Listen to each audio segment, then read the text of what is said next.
Now, before we get into this video, you need to realize something. When I say good guys, I'm meaning the anti-heroes of GTA, because in GTA, nobody's really a quote-unquote good guy. Today in this video, I'm going to be going over good guys turn bad in GTA 6.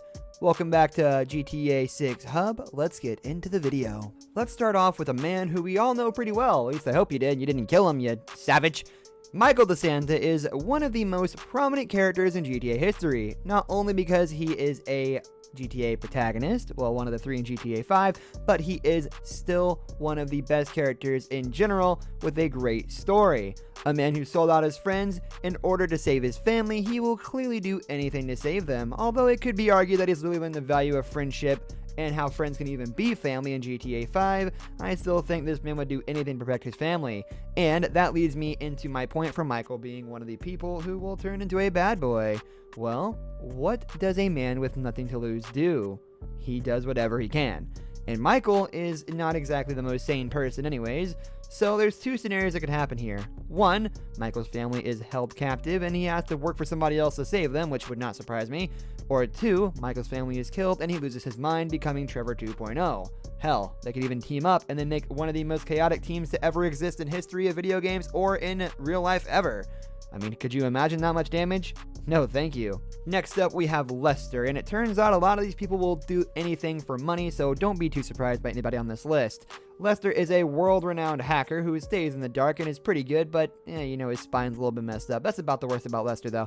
He's awkward, he's funny, and he's, a great hacker, so that's all you really need to be a really prominent character like this. Anyways, it's pretty easy to know that Lester would do anything for money, seeing as how he literally robs banks, which have money. And his only thing he does is pretty much, just hacks. So, of course, somebody could look to him play Lester as long as they know him.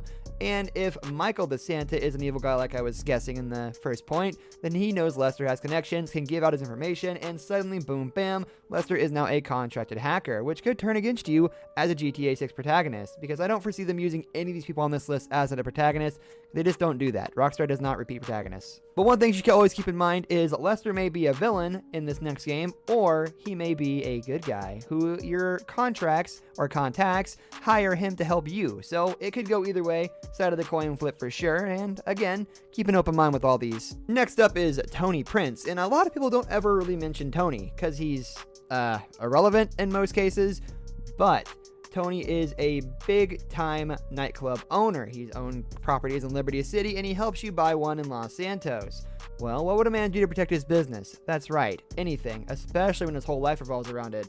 I mean, do you guys remember the DLC from GTA 4, The Battle of Gay Tony, where Luis would literally do anything for Tony, which included killing and doing all that cool stuff?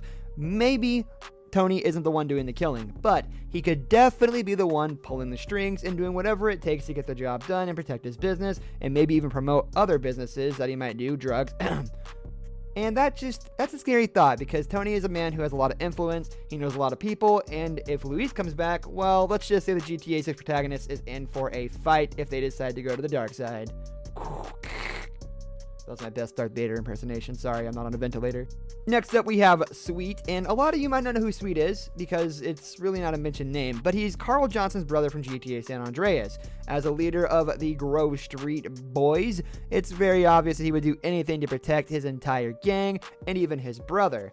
So, should something happen to CJ and drive him insane, or should his entire livelihood be put at stake, I could see Sweet turning to the dark side and becoming a very big villain.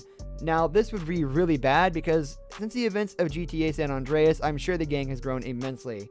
And with that much firepower against one person or 3 people, considering that they might use their protagonist again, it could be very hard to beat Sweet and his entire gang. Let alone if Carl comes up, I think the protagonist is just done at that point. There's going to have to be some plot twists and turns, some very big power spikes here, but I think we might be able to see Sweet being a very, very, very good antagonist. Well, guys, that's going to do it for today's video. Let me know if you agree down in the comments below, because it's a very hot take. Thank you for watching. If you enjoyed the video, leave a like on the video, and don't forget to subscribe to our channel so you don't miss out on any of our videos in the future. I'll catch you next time. Goodbye.